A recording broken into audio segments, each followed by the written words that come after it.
Saludos a todos. Bienvenidos a una nueva clase de microbiología. En esta oportunidad hablaremos de un tema bien particular y bien interesante. Te hablaremos un poco de lo que es la ecología bucal, entendiendo que la ecología es la rama de la biología que estudia todas las interacciones entre los seres vivos y su entorno físico. En este caso, vamos a considerar a la boca como un ecosistema. Es un aspecto bien interesante y bien novedoso dentro de lo que es el área de la ciencia de la salud y la biología. Por tanto, esperamos que ustedes puedan desarrollar las siguientes competencias. Desde el punto de vista conceptual, que conozcan algunos conceptos como son qué es ecología, qué es ecosistema, qué es nicho, cuáles son las interacciones microbianas que se presentan, desde el punto de vista procedimental, que puedan clasificar los microorganismos según su relación con otros seres vivos y con el hospedador. Y desde el punto de vista actitudinal, que reconozcamos la presencia normal de microorganismos en el cuerpo, en diferentes cavidades, diferentes tejidos, así como los beneficios que él nos presta y los efectos que se dan cuando se altera. Lo primero que tenemos que hacer es aclarar ciertos conceptos. En primera instancia, vamos a hablar de microbiota y microbioma. Microbiota es lo que antiguamente se conocía o vemos en alguna bibliografía como flora bucal o flora microbiana o flora bacteriana o flora intestinal.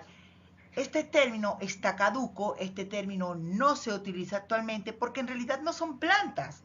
Es un término biológicamente inexacto, incorrecto, que minimiza, que básicamente limita la complejidad del ecosistema del cual vamos a hablar. Entonces, cuando nosotros hablamos de microbiota, hacemos referencia a toda la comunidad de microorganismos que están habitando un espacio específico, están en un tejido específico. Cuando nosotros hablamos de microbioma, es la composición genética, la composición desde el punto de vista de ácidos nucleicos y moléculas que tiene esta microbiota dentro de una comunidad.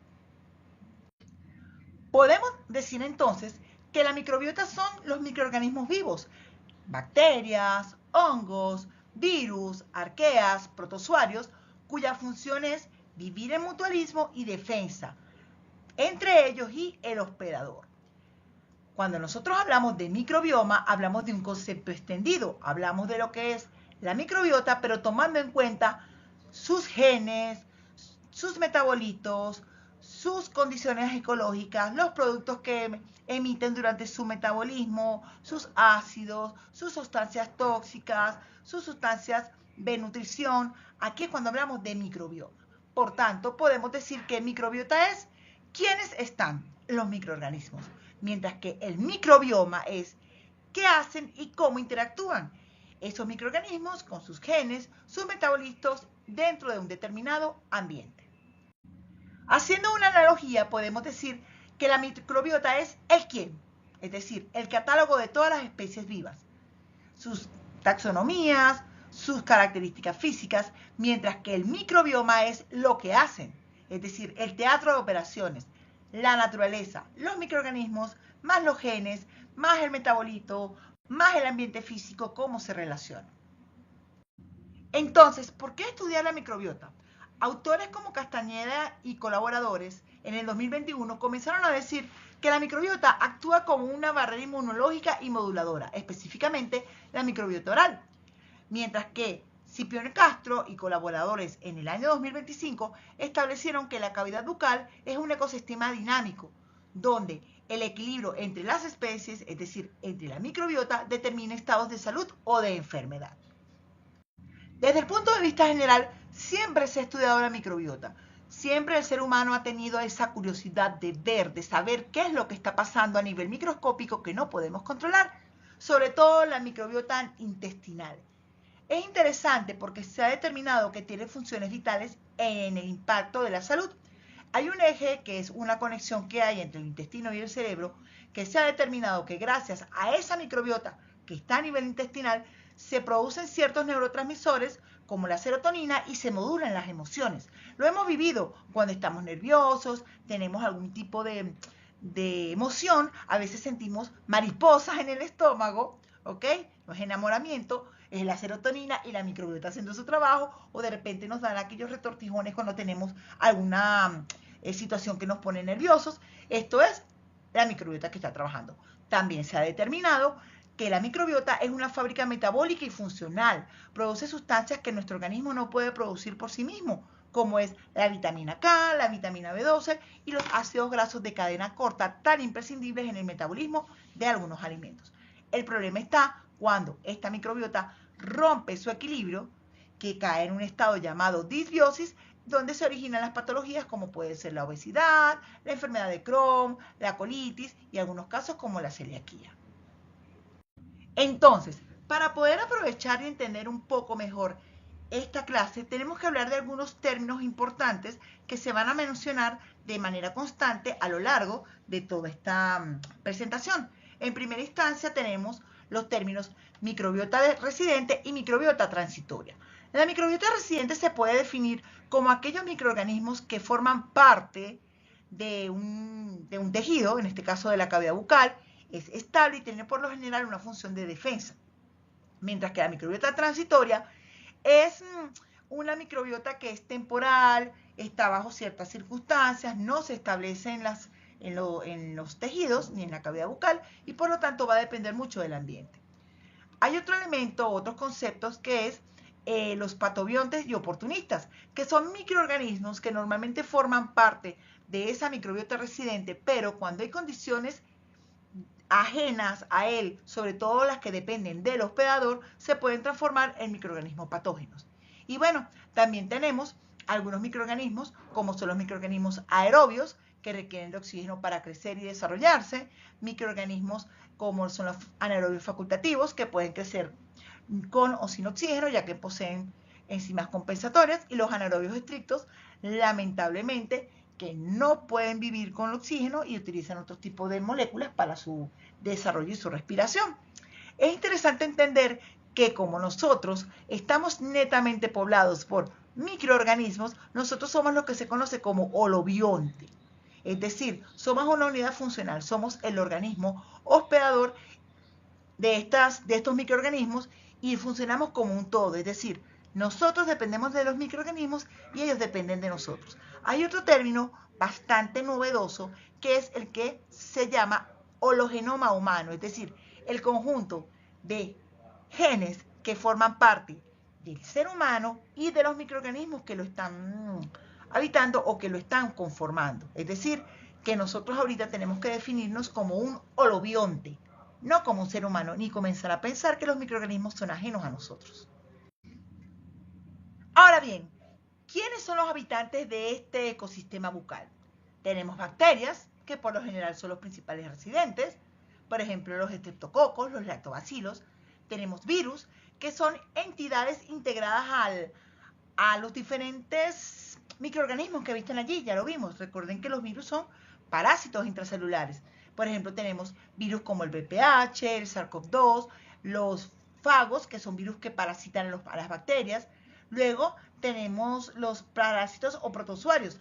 Son microorganismos eucariotas que tienen una función muy particular dentro de la microbiota bucal en particular y ellos se encuentran por lo general de manera transitoria. Y bueno, tenemos los hongos, que son microorganismos que normalmente están habitando en la cavidad bucal, pero se transforman en oportunistas cuando se dan las condiciones. Algo interesante que tenemos que tener en cuenta que la boca es una vía de tránsito continuo. Normalmente están los microorganismos residentes y tenemos los microorganismos transitorios, ¿ok? Pero también tenemos que tener en cuenta que ellos se encuentran siempre de manera heterogénea. No vamos a encontrar un tipo de microorganismo estable. La principal característica de la microbiota bucal es que hay de todo tipo. Una característica principal es que una microbiota equilibrada y sana depende de la coexistencia y baja virulencia de los siguientes tipos microbianos. Las bacterias, tenemos que tener claro que las bacterias son la principal especie residente en la cavidad bucal. Se han determinado aproximadamente más de 700 especies identificadas y son vitales para sostener este ecosistema. Tenemos los hongos, que conviven en equilibrio. Ellos básicamente mejoran la complejidad del ecosistema. Los protozoarios, que son estos depredadores microscópicos que regulan las poblaciones microbianas presentes en los diferentes ecosistemas. Los virus ya vimos y ya les comenté que son parásitos intracelulares, sobre todo los bacteriófagos, que tienen la capacidad de modificar la genética bacteriana. Y por último tenemos las arqueas. Las arqueas son unos microorganismos bien particulares que tienen características de célula eucariota y procariota. La principal característica de las arqueas, ellas siempre se habían estudiado en el ambiente, en zonas de temperaturas extremas o de altas presiones. Sin embargo, de hace unos 15 años hacia acá, se han identificado arqueas en cavidad bucal y se ha determinado que tienen un rol importantísimo en lo que es el equilibrio y producción y metabolismo de sustancias tóxicas como el metano. Hablando entonces de la diversidad que existe a nivel del ecosistema bucal, es importante que entendamos que existe una base de datos que habla de todos los microorganismos que se han encontrado y se han identificado a nivel de la cavidad bucal. Se registran hasta ahora 1.900 especies bacterianas, de las cuales 774 se han identificado, es decir, el 58% tiene un nombre oficial, el 16% no tienen un nombre oficial, pero se han logrado aislar. Y tenemos un 26% de esa población microbiana, específicamente bacterias que habitan en cavidad bucal, que todavía no sabemos cuál es su nombre, solamente se han podido identificar por ADN. Es decir, que el sitio más diverso y más heterogéneo en cuanto a lo que es población microbiana es la cavidad bucal. Entonces, ¿cuál es el rol de la microbiota en eubiosis? ¿Y qué es eubiosis? Eubiosis es equilibrio, es salud. Entonces, podemos decir que la microbiota en eubiosis nos da una función de barrera defensiva, es decir, establece una relación de competencia donde los microorganismos residentes ocupan el territorio, consumen los nutrientes y bloquean la permanencia, la entrada y el establecimiento de microorganismos potencialmente patógenos, como por ejemplo el Helicobacter pylori. También tiene una función de digestión inicial, es decir, nos ayuda a la descomposición temprana de los alimentos y a la formación de sustancias protectoras como el óxido nítrico, que funciona como un principal regulador de la tensión arterial. Y también, bueno, tiene un rol dentro de lo que es la síntesis, ya les comenté, la producción de vitaminas esenciales como vitamina K y vitamina B12 para la fisiología del hospedador. Siendo así, tenemos que estar claros entonces que existen interrelaciones microbianas entre nuestros huéspedes, que son los microorganismos, y nosotros, que somos los hospedadores. En este caso podemos hablar de interrelaciones macro-micro. Hablamos que estamos en un estado de salud o un estado de eubiosis cuando estamos con microorganismos en los cuales hay una relación de comensalismo, es decir, el microorganismo se nutre de nuestros productos metabólicos que sobran, vamos a decirlo de esta manera, sin causarnos ningún daño. Sin embargo, en la medida que van cambiando estas relaciones, podemos ir de un estado de salud a un estado de enfermedad o disbiosis. ¿Qué pasa? Cuando tenemos de repente microorganismos que funcionan como saprófitos, es decir, ellos consumen materia orgánica en descomposición, específicamente los hongos. Cuando tenemos algún tipo de lesión o de infección, los hongos pueden comenzar a nutrirse de estos tejidos que están siendo desechados por nosotros. Aquí encontramos lo que son los microorganismos oportunistas o los microorganismos patobiontes, es decir, se comportan también, se les llama también anfibiontes. ¿Por qué? Porque tiene dos caras, es decir, él cuando está todo el equilibrio de los demás microorganismos que conviven allí, él no hace ningún tipo de daño. Pero cuando el ecosistema se altera, hay modificaciones, él se transforma en un microorganismo patógeno. Y bueno, por último tenemos el parasitismo o el microorganismo que funciona o que vive a expensas del hospedador causándole daño continuo y directo. Una observación que quiero hacer es la siguiente. Muchas veces encontramos en los libros de texto la palabra huésped. Huésped se refiere a la persona o al individuo o al ser que está albergando a los microorganismos. Sin embargo, el término correcto es hospedador u hospedero. ¿Ok? Hago esta observación porque en algunos casos coloco huésped porque es lo que más normalmente vemos más en los textos. Pero repito, la palabra y el término correcto es hospedador. Así también encontramos interacciones microbianas micro-micro, es decir, los microorganismos entre sí se relacionan, como puede ser en relación de simbiosis. Los microorganismos conviven de manera pacífica, hay un equilibrio perfecto, se respetan territorios y nutrientes. También podemos encontrar otro tipo de relación que es el mutualismo. Ambos se benefician sin hacerse daño, prosperan juntos dentro de un ecosistema.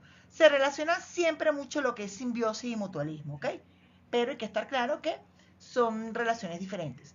El sinergismo es otro tipo de relación microbiana, micro-micro, donde se unen los microorganismos por un tiempo determinado para lograr un objetivo, sobre todo objetivos y finalidades metabólicas que no podrían alcanzar por sí solos. Por ejemplo, los microorganismos, las espiroquetas, algunas espiroquetas se unen a algunos bacilos en cavidad bucal para poder destruir tejidos más rápido y obtener mayores nutrientes, ¿ok? Esto es sinergismo, pero lo hacen de una manera coordinada y por tiempos determinados, ¿ok?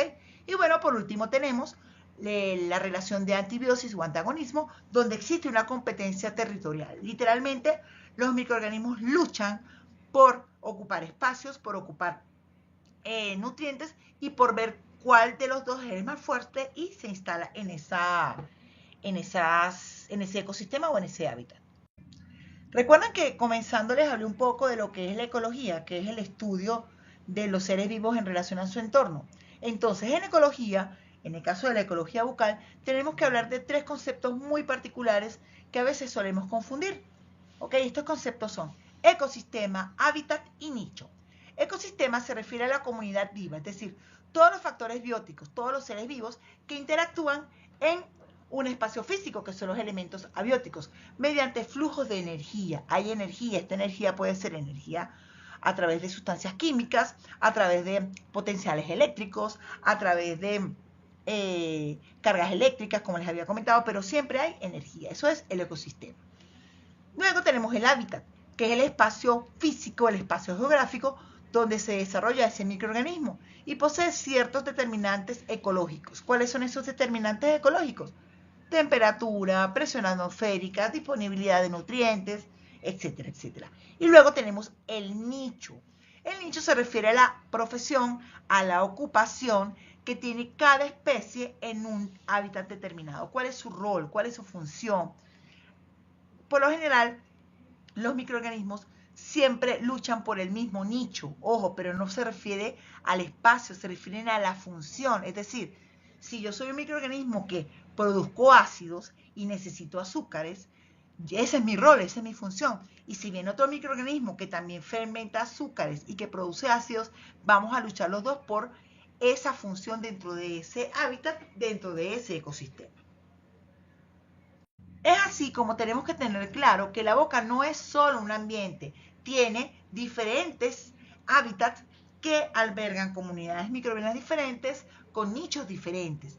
Por ejemplo, podemos decir entonces que la boca en realidad es un ecosistema. Encontramos, como les dije, varios hábitats: encías y paladar duro, lengua, garganta, las superficies dentales, etcétera, etcétera.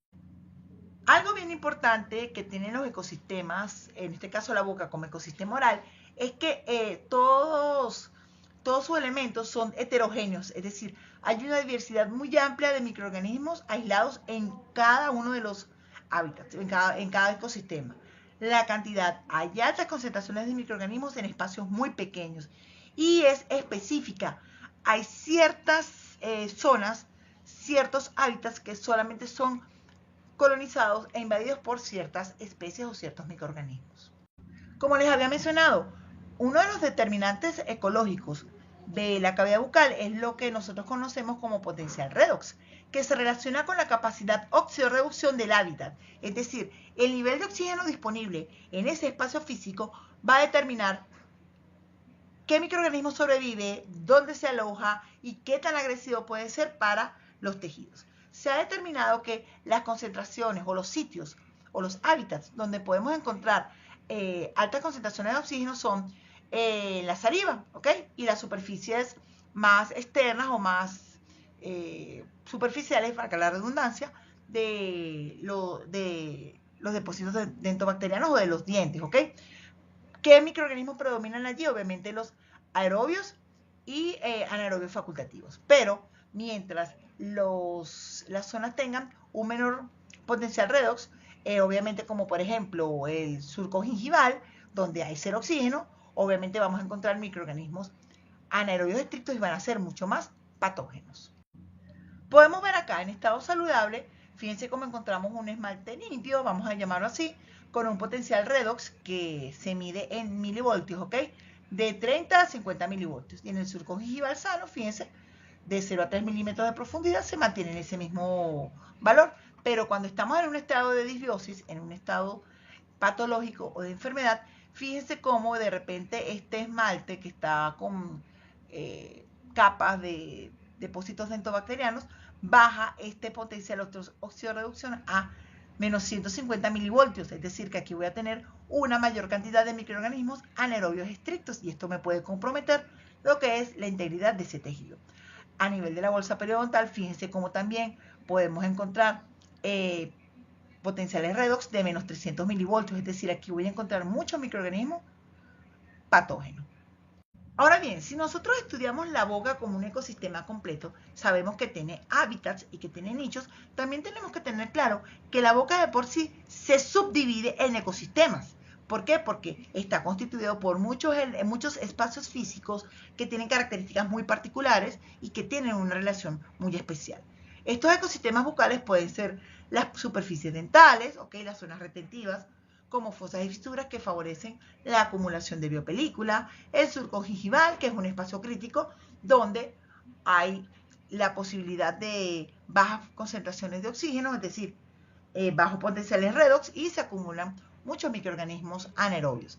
La saliva es un ecosistema dentro de la cavidad bucal que alberga muchos microorganismos.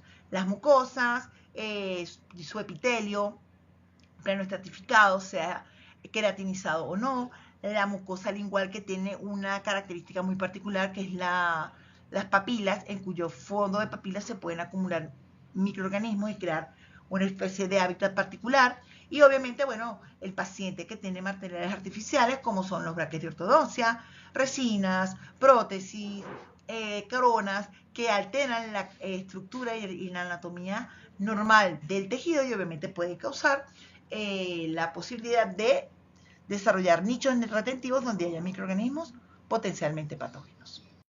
Como les había dicho, la saliva también se puede considerar un ecosistema, pero a su vez tiene un rol importantísimo en todo lo que es la boca como ecosistema. Recordemos que la saliva tiene un poder protector donde nos da ese efecto tampón, que es el equilibrio químico en lo que tiene que ver con los productos metabólicos de los microorganismos que habitan, con los productos metabólicos de esa microbiota que habita en cavidad bucal. También tiene electrolitos, tiene enzimas, tiene inmunoglobulinas, tiene sustancias de defensa que nos ayuda a controlar y a mantener a raya esa microbiota. También interviene en procesos de remineralización y mineralización del esmalte. Y también fíjense que dependiendo del tipo de saliva, si es mucosa o serosa, dependiendo de las glándulas que las estén secretando, podemos tener ciertas características. Es decir, si el paciente tiene poca saliva, que tiene esa sensación de poca saliva, es decir, que tiene serostomía, va a tener hiposalivación y eso va a comprometer directamente el ecosistema bucal y las características de esa microbiota que está allí presente. También es importante, y esto lo traigo como una especie de información, que la saliva la podemos utilizar como un biomarcador, como un elemento para poder estudiar ciertos componentes que hay allí en boca y nos permitan diagnosticar de manera precoz algunas enfermedades como el cáncer. También es interesante entender que podemos estimular la secreción de saliva gracias a algunas sustancias o algunos elementos como los chicles sin azúcar, específicamente chicles con xilitol. Un elemento importantísimo dentro de la cavidad bucal es la presencia de las biopelículas. Las biopelículas, también conocidas como biofilm, depósitos dentobacterianos, placa dental, placa bacteriana, son comunidades organizadas que se caracterizan por la presencia de microorganismos adheridos a una superficie. Esos microorganismos se encuentran protegidos por unos polímeros extracelulares que son producidos por esos mismos microorganismos. Y se consideran que ellos son un nicho ecológico. ¿Por qué? Porque cada uno de estos microorganismos tiene una función. sobre todo la relacionada con, a nivel bucal, repito, con lo que es la producción de ácidos y sustancias ácidas que pueden intervenir en lo que es la respuesta inflamatoria exagerada o la destrucción de tejidos mineralizados como el esmalte dental. Algo interesante es que todas las biopelículas son estructuras muy difíciles de eliminar, no son descamables y esto representa un verdadero problema para todos los elementos que tienen que ver con el equilibrio de la salud del individuo, sobre todo lo que es la respuesta inmune, el uso de antibióticos. ¿Por qué? Porque esta matriz extracelular impide la entrada de sustancias que puedan eliminar estos microorganismos. Algo interesante, tenemos que tener claro que las biopelículas no son un elemento de suciedad, no, son una estructura maravillosa de ingeniería biológica diseñada por los microorganismos para preservarse en el tiempo, en el espacio y en los tejidos. Ahora bien, dentro de esas biopelículas o dentro de ese ecosistema compuesto por microorganismos, ellos establecen relaciones. Tenemos varios tipos de unión. Unas uniones que podemos definir como agregación, en la cual se unen microorganismos de la misma especie. Fíjense aquí tengo solamente coquitos unidos. Y tengo también la coagregación, donde se da una unión de tipo estratégica entre microorganismos de diferentes especies. Algo interesante es que estos fenómenos de agregación y coagregación dan un modelo a nivel dental, que es lo que se conoce como el modelo de la mazorca, en la cual encontramos en primera instancia una agregación donde por lo general intervienen microorganismos como los cocos, específicamente los estreptococos, y luego encontramos fenómenos de coagregación donde ellos comienzan a unirse con los cocos para así poder crear esta estructura tan compleja y tan diversa que les permite estar y preservarse a lo largo del tiempo en las superficies dentarias. Algo interesante que hay que destacar de la coagregación es que estas uniones que se dan de manera estructural, es decir, se da un acoplamiento entre los elementos que están formando esta biopelícula y va a depender directamente de receptores, es decir, se van a unir los microorganismos entre sí, pero gracias a receptores. Yo no puedo hacer una coagregación si no tengo un microorganismo que tenga un receptor que se acople conmigo. Algo interesante es que esto va a dar una biopelícula muy compleja y como les dije en un principio, una de las principales características del microbioma es que es heterogéneo. Mientras más heterogéneo y más diverso es mucho más fuerte, es mucho más resistente ante los efectos del sistema inmune y de los antibióticos y antisépticos. Entonces, ¿cuáles son esos microorganismos que pueden estar presentes dentro de las biopelículas y que también pueden formar parte de estos fenómenos de coagregación? Aparte de las bacterias, obviamente encontramos los virus. Como les dije, ellos aprovechan las condiciones en las cuales la multiplicación bacteriana causa un poco una disbiosis y se pueden hacer presentes. Tanto los virus que afectan a las bacterias, como son los bacteriófagos, como los virus que puede tener el hospedador, como son el virus del herpes simple, el virus del Epstein-Barr, el citomegalovirus. Los hongos también se van a unir a este fenómeno de coagregación y van a favorecer ciertas condiciones bacterianas, como son la disminución del pH, específicamente Candida albicans, Saccharomyces y Cryptococcus. Luego tenemos los protozoarios, que les comenté, que son microorganismos que favorecen o contribuyen, son transitorios, no son permanentes, pero ellos también pueden favorecer y potenciar la acción de esa biopelícula, como son la entamoeba gingivalis y la trichomonas tenax. Y bueno, ya los había mencionado yo las arqueas, que son estos microorganismos que tienden a metabolizar aquellas sustancias de desecho de la microbiota. Entonces, bueno, prácticamente tenemos que también nos favorecen la formación de condiciones anaerobias, como el caso de la arquea metanogénica. Es interesante entender algo. ¿Cómo se comunican los microorganismos? ¿Cómo ellos, en esos hábitats, en ese ecosistema, cómo se comunican ellos para saber cuál es el rol de cada uno? ¿Cómo entender que no me conviene que tu microorganismo estés acá? ¿Qué está pasando allí? Bueno, existe una red de comunicación brillante, maravillosa, que se llama quorum sensing. Es la capacidad que tienen los microorganismos de sentir la presencia de otros microorganismos próximos o vecinos mediante señales químicas. Y esto va a permitir que se alterne el comportamiento colectivo de acuerdo a la diversidad y a la densidad provisional. Es decir, si yo veo como microorganismo o siento que hay pocos microorganismos cercanos a mí porque hay pocas señales o son insuficientes físicamente, las células van a permanecer inactivas. Pero cuando aumenta la densidad poblacional, hay mucha señalización. Obviamente, estas señales químicas aumentan el umbral crítico de estos microorganismos para tolerar ciertas condiciones y se desencadena una respuesta de manera colectiva. ¿Y qué va a desencadenar? Ciertas condiciones como patogénesis, es decir, la producción o el desencadenamiento de enfermedades, van a ser más virulentos, es decir, más agresivos, van a desencadenar condiciones para que se puedan adquirir mayor y mejor calidad de nutrientes.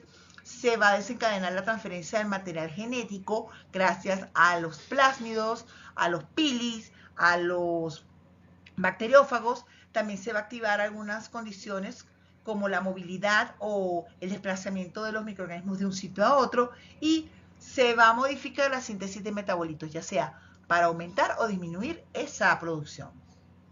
Pero así como existe este sistema de quorum sensing que nos permite la comunicación y el establecimiento de ciertas condiciones para promover el desarrollo y crecimiento microbiano, también tenemos el quorum quenching.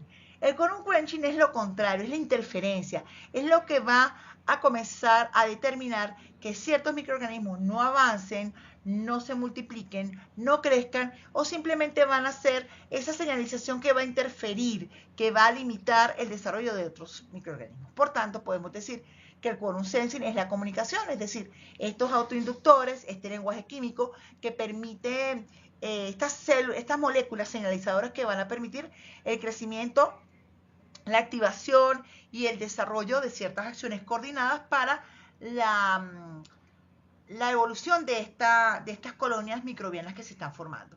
Pero también tengo el quorum quenching, que es básicamente aquellos procedimientos, también señalizaciones químicas que van a tratar de bloquear, ensordecer a las bacterias, a los microorganismos, para que no reciban la señalización del quorum sensing y por lo tanto comiencen a producir enzimas que degraden a otras. ¿Okay? Aquí estaremos hablando un poquito de lo que sería el antagonismo, ¿ok? Esa competencia, no me interesa, no me conviene que esté esto aquí, por eso se desencadenan este tipo de respuestas. Y también es interesante entender que este quorum quenching se está estudiando actualmente como una alternativa a los antibióticos. Es decir, no enviar tanto antibiótico a nuestros pacientes, sino más bien tratar de modular a esta microbiota para que produzca quorum quenching, para así detener el crecimiento y controlarla. Por último, entonces, tenemos que hablar de lo que sería un equilibrio biológico. Cuando hablamos de estados de eubiosis o de salud, tenemos que tener claro que en esta microbiota hay una alta diversidad de especies, con baja virulencia, es decir, con bajas características de ser dañino, de ser patógeno, y nos funciona como elementos protectores para la dieta, la higiene y la nutrición. Algo interesante es que funciona como nuestra primera línea de defensa efectiva. Ahora bien, cuando este equilibrio se rompe, caemos en lo que es la disbiosis o la enfermedad. No hay diversidad, encontramos microorganismos del mismo estilo, hay un antagonismo destructivo, se activa este quorum quenching y proliferan todos aquellos microorganismos que pueden ser patógenos, sobre todo la microbiota transitoria, aquellos microorganismos exógenos que se pueden establecer. Algo interesante, y es la visión actual de la odontología como ciencia y de todas las ciencias de la salud, es que hay que restaurar la diversidad y promover el equilibrio microbiano como estrategia definitiva para prevenir tanto enfermedades bucales como enfermedades sistémicas. Para concluir, comparto con ustedes las referencias bibliográficas que pueden consultar para profundizar este tema. Espero haya sido de su completo entendimiento. Estamos a sus órdenes y que tengan una muy linda semana.